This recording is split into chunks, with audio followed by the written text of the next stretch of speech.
My fellow freelancers, what is going on, y'all? Your dude Sly here, and welcome to my first video of the series Fixing Anthem. This will be my first of many, so be sure to subscribe and have your notifications on, especially if you wish to be a part of the solution and discussions. Over the past year or so, I've seen a ton of comments, lots of questions, tons of amazing ideas from fans all over the place, lots of inspiring message and so forth, and I've also made a bunch of friends along the way. Anthem is a game that I think, with the right dedication, the right tools, the right mindset and resources, it can become a game that is the epitome of a comeback. So over the next few months or so, I will be making a video series called Fixing Anthem. It will feature a lot of videos and quite a few talking points. Now that we know Anthem is indeed receiving a massive overhaul and it's not just rumor anymore, it's time to start generating ideas. I read an article a few months ago or so that pretty much, had it spot on. If you want to gain viewers on YouTube and you're a new YouTuber, just start making a video talking shite about Anthem. And unfortunately, that's absolutely true. Just like most things in life, the easy way and the right way are always opposites. You can join the negativity and just keep making fun of something, or you can sit up straight and get to work to fix it. I would rather be a part of the latter. So in this video, guys, let's talk about traversal and movement within Anthem. My thoughts on what needs to change and what could be done to make Anthem a game we could all play and enjoy while still keeping a skill level to it so that the hardcore players don't lose interest. One thing I think that most of us can agree on is that BioWare nailed traversal, or at least the flying portion of it. That has been a key aspect of the game and probably one of the most researched and iterated feature. Another point, and reason why I still hold faith, is that this entire first year can pretty much just be viewed as a beta. We now know what works, what doesn't, what the public wants, and what needs to be changed. There are so many good data points that came from last year's failures, and I think they're going to be instrumental in rebuilding this game. Now, I know a lot of gamers out there will argue that they didn't pay $60 for a beta, and I wholeheartedly agree to that. However, a game as a service, MMO genre, those type of games, name a game in that genre that got it right the very first year. I can maybe name one or two, and that's only because they were one of the first games in that genre, and they were built 5 to 10 years ago when expectations were much, much lower. Think of Mass Effect. If it were built today, just as it is, only with upgraded graphics, it wouldn't be anywhere near as successful or as revolutionary as it was when it, debuted. The standard for games today are exponentially higher than that of just 5 years ago, let alone a decade or more. MMOs are, and in my mind will always be, somewhat of a gamble, a polished beta, constantly taking in the failures of the last update and changing it around to try it again for the next time. Anthem is no different, it's just that it had more problems than most. When I was first able to get my hands on Anthem, I was just amazed at how great it felt to play. The skyboxes were breathtaking, there were no popping textures all over the place, add to that the verticality of the game, and the fact that no game has ever done flying correctly before, and the ability to fly along the entire open world without having to load anything or see popping textures all over the place. I was just amazed at how they pulled all of that off and how they got it to look so good. Even today when I go to check out a small update, I'm still surprised at how good it feels. Even though I use mouse and keyboard for 99% of my games, to me Anthem feels best with a controller, especially flying. Unless you really dig into the settings and make them perfect over a week of tinkering, a controller is definitely the way to go. Okay, so I'm getting off topic. Let's head back and talk about flying and traversal. And let's put it into a mission or stronghold type of sense, which is Anthem's version of a strike in Destiny or a small dungeon-esque type of mission. When you add the ability to fly in a game, you open up way more space to play in, but not only to play in, but also to set the level up in. All of this is kind of new territory here, as technology wasn't able to keep up with flying until here recently. But my biggest pet peeve when playing an Anthem right now, a stronghold, a mission, whatever, it's always skipping the enemies. And I'm not talking about when you're 2 months into an expansion and a player uses a shortcut to speed things up after the 110th run of that same mission. No, I mean when it seems like things are designed to be skipped, when they're made so that it just makes more sense to skip everything and get to the meat of it. The ability to fly lets you completely skip over just about everything in the game except for certain areas, where you come to a point that you have an objective, and that objective is the only thing stopping you from going forward. So in the end, the game becomes less of a mission, but more of these pockets of objectives. You fly by, skip over all of the small stuff, fly over all the pockets of enemies, the traps, the bombs, the gas, the little loot chests hidden here, the tunnels that are hidden, lore glyphs, etc. Fly, stop. You enter a big cave or a room, complete that objective, go through the door, fly, fly, fly, fly, pass through everything once again, come into the next big cave or room, and repeat until you finally reach a boss. Every stronghold, every mission is laid out exactly like this, because when you have the ability to fly, you can easily just jump over everything. So areas have to be put in place with puzzles or enemies to stop that from happening. Just about every mission or task in Anthem follows this path. Even during Cataclysm, which was pretty fun with a team of friends, it still followed that exact same procedure. Pockets of activity with just about nothing in between. The time extensions and mini puzzles and stuff like that are of course the exception. This is one negative side effect of flying. And while Anthem has enemy technology that jams your suit's flying capabilities, they're usually restored fairly quickly, and then you're on your way to do the same thing and skip over the rest of the ads until you have to fight the objective to move forward. If you're the kind of player like myself who wants to dive into the entire mission, experience everything the mission has to offer, you will eventually get pulled ahead or have to listen to dialogue that doesn't quite make sense because you're not quite at that part of the mission yet. So how do we fix a problem like this? Well, some will say that it doesn't need fixing, that if the loot and progression systems were fixed, its current style is fine. But I have to disagree with that. Once those systems are fixed, we will be back to where every mission, every stronghold leads to the same format of skipping or flying through everything in the tunnels until you reach a battle area, then skipping by the rest until you reach the next battle area, every mission, every stronghold, none of those. No, something needs to be changed. And just like Anthem's core problems, it's not a simple quality of life issue. When you travel in the open world, skipping by everything and choosing your zone to fight in, that's perfect. That doesn't need to change at all. I would, however, like to see a zone with multiple levels of corridors through thick trees or canyons, but more on that here in a second.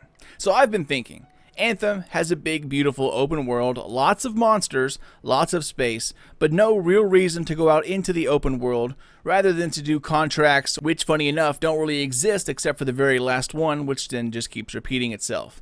Anthem needs an open world fusion with Monster Hunter. Also, if you've been a viewer of my channel, think back to a year or so ago before Anthem launched. I made a couple videos about the Strider. The Strider was supposed to be your home away from home within the open world. Something that you could fast travel to, change suits in. That completely vanished. And even though your Strider is there technically, it's pretty much just there as a landmark or a fast travel spot only. You can't enter it or do anything with it. This needs to change. Your Strider needs to be your home away from home. And once again, it would be easy to have a side mission where, say for instance, you pick up a scientist who's studying the monstrosities and the power of the Anthem, and he has his mobile science base inside the Strider. You could extract enormous amounts of missions or side quests from an NPC like that, get multiple missions collecting samples or defeating monsters, and with enough research, help forge new pieces for your suit, or as you will see when we talk about Fort Tarsus in a later video, things for your home. That would be an excellent open world addition. The Strider needs to be accessible. I'm pretty much convinced about that. It needs a stand where you can use the forge, or whatever the forge will be once the overhaul is complete. It needs a crafting bench, maybe a place to look up lore like a small library, listen to music, talk to people, etc. From the Strider, you can of course fast travel to anywhere you want to go in the world as well. It would be awesome to have all of your suits, all of your customized suits, mind you, just lined up in the back of the Strider on the wall next to the forge. Want to jump into the Storm suit from the Colossus? Just switch it out, and then you'll see the Colossus suit hanging there in Storm's place. This gives you an entire extra dimension to customizing your suits, because now, even if you hate using the Colossus, you still want it to look as good as possible, because now it's personal. It's part of your Strider. It's it's your new wall art, I guess. If Anthem could have shared worlds with other players and they could actually enter your Strider and see all of your suits, that's what people want to see. They want to peacock, the best things that they have. And I think something like that would be a huge stepping stone. That's a win for us and a win for BioWare selling the stuff through the store to make the javelins look good. Alright guys, so back to the area with multiple levels. Anthem needs more places where you cannot fly. Not just like the same areas with the enemy tech that disables flight. No, Anthem needs more instances where it's just too small to fly in, such as urban areas. Or if BioWare took some Monster Hunter elements and made its forest like multi-leveled and multi-tiered, the tunnels would just be too small to fly in, and you'll need to slow your speed to track your monsters, follow a clue, or whatever. Or if it was just too narrow to fly in, you would just bump all over the walls, so running would be the better way to do it. One of my biggest hopes for Anthem pre-launch was for multiple combat views and multiple combat experiences. I mean, we know it's third person in suit and first person out of suit, but you never engage in combat during first person. pre-launch, I was crossing my fingers to see Anthem include first-person shooting mechanics out of the Javelin. For example, just as like a quick way to set it up, think of a city hit by a meteor, right? Some old city within Anthem. All along the crater, these buildings are cut in half. So you hop in your suit, fly your Javelin to the edge of the crater, and land inside one of the buildings. It's too small, so you exit your suit, grab a rifle off the hip of your Javelin, load up with everything you need, and then enter first-person view inside the buildings or other smaller structures where a Javelin wouldn't fit. Now, to make that possible is an enormous undertaking, but that ability alone would revolutionize how we play Anthem. That would give this game so many more options and so many different player experiences, and also leave flight alone so that you can leave it for the more audacious and more memorable battles. You need the suit to fight huge monsters, that much is clear, but there are plenty of outlaws and scars out there that you can battle out of suit in tight quarters. And once you're out of suit, there's no flying to skip things. You're just back to good old humans versus aliens. And it also gives freelancers more depth to them. They're not just some wimp who can only fight in a suit of armor. Also, if there's the technology to build these high-powered flying suits, or at least the technology to fix them, then the technology exists to give you shields and double jump capabilities out of the suit as well. Just for example, a quick way to make it work in-game. You can take a modified version of the Dawn Shield and wear it out of your suit. Kind of like, the nanoparticle collector Iron Man uses in Endgame. You could have that as a kind of a shield that would protect you. And for double jumping, well, a simple pair of future boots would give you the double jump capability. Your suit could also act as like a futuristic horse, where you keep various weapons and accessories that you can change into or swap out with. Once you're done, just simply retrace your steps, hop back into your suit, and fly off the cliff back to the next area. Think about all the structures in Anthem and how many of them are just a shell or eye candy. Being able to actually enter them on foot and explore these things would be fantastic. And not only that, say you went into a crypt in first person, it's much more of a visceral experience when looking at things through first-person field of view. If you're in tight quarters with alien muck everywhere, toxic slime dripping from the ceiling, and enemies can come barreling out at any moment, first-person view is the way to go. The first-person view not only enhances level design, but it also delivers a much different kind of a vulnerable feeling when compared to the third person inside the Javelin. In the Javelin, you can pretty much take on the world. Out of it, you're just a human. The mixing of those two experiences would, I think, redefine the experience of Anthem, and with that, I believe the possibilities could be endless. However, I do absolutely agree that third person is the way to go while inside the Javelin and for flying. It gives you a view of everything, and I think keeping that third person flying mechanic is crucial. As a side benefit, you also wouldn't need to create such gigantic spaces, and instead you could focus on small pockets of linear campaign-like areas nestled underground or tucked away up on high cliffs, in buildings, etc. Now, this isn't something Anthem will see anytime soon, but one thing was made clear to me after playing for hundreds of hours: this game needs to tone down flying. While it is the game's best asset, it needs to be managed, or else it will burn players out, which is exactly what happened to me after running countless hours of strongholds. I mean, you'll see that they all follow the same format. Fly through a tunnel, passing by all the small enemies, all the small creatures, the traps, the mines, until you reach a big area with an objective. Fulfill the objective, wait for the door to open to another small tunnel, which you then proceed to skip by all the lonely monsters and all the small traps and squads of enemies, until you then reach the next big area with an objective. Beat the objective, then repeat until you see the next big area with the boss. Kill the boss and you're done. Every mission, every stronghold, they all follow that exact same format. Because when you can fly everywhere, how else do you handle it? I mean, how else could you?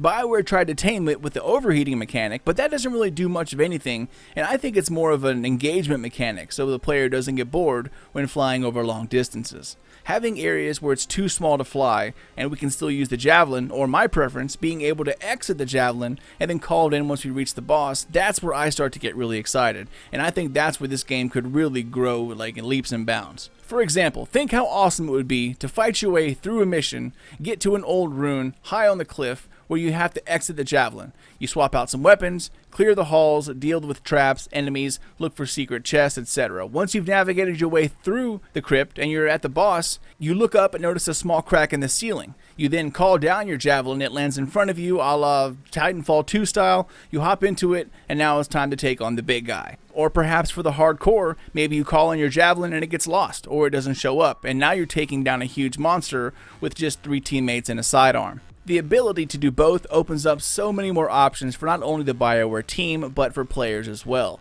However, that's a pretty big step, and I don't think Anthem was built with that kind of ability, so I'm sure an absolute butt ton of work would have to go into it. But that's one thing I know would be a huge hit. To be able to have first-person and third-person combat views. It would be the best of both worlds. Combine that with like a Monster Hunter-like open world, where certain parts of it are sectioned off into multiple levels, it would give developers much more space to play with. However, that's something I'll talk about when we get to the open world. But so far, ladies and gents, I have said enough. We all know flying feels great in Anthem. I mean, there's no question there, as does using abilities. And the shooting isn't bad, but it all kind of feels the same across most of the weapons when you're using them in your javelin. Being able to exit the suit and use weapons in first person would give the opportunity to really make the game's shooter side come to life. Once you're in the suit, that's where the action adventure side comes out, and as well as the space sci-fi powers. There are a lot of options on how to fix or how to rebuild this game, but regardless of what BioWare chooses, taming flying will be one of their highest priorities. But that is it for me, y'all. Thank you guys so much for hanging in there and watching another long Sly Nation video. Like I said, I plan to release a couple more of these Fixing Anthem type of videos. Open world, loot, progression, Fort Tarsus, and a bunch of others, so keep an eye out for them over the coming weeks and months. But for now, I'm out of here, y'all. As always, thank you for watching and for supporting Sly Nation. Feel free to comment down below and let me know what you think about Anthem's traversal and flying. Do you not mind the way things are now, or do you agree it needs to be managed? Let me know down below. If you're new to my channel, then welcome, my friend. Thanks for stopping by, and feel free to check me out on Twitter or Facebook at Sly Nation or Sly Nation Gaming on the Book of Faces. If you need to get in touch with me for business opportunities or just to hit me up, SlyNationGaming67@gmail.com. Spank the thumbs up or down if you liked, loved, or hated the video, and subscribe for plenty more Anthem videos which are in the works as we speak, along with other videos and guides from games like Destiny, Star Wars, Cyberpunk 2077, and other BioWare games. So, until then, this is your dude Sly, and I will catch all you beautiful freelancers in the next one.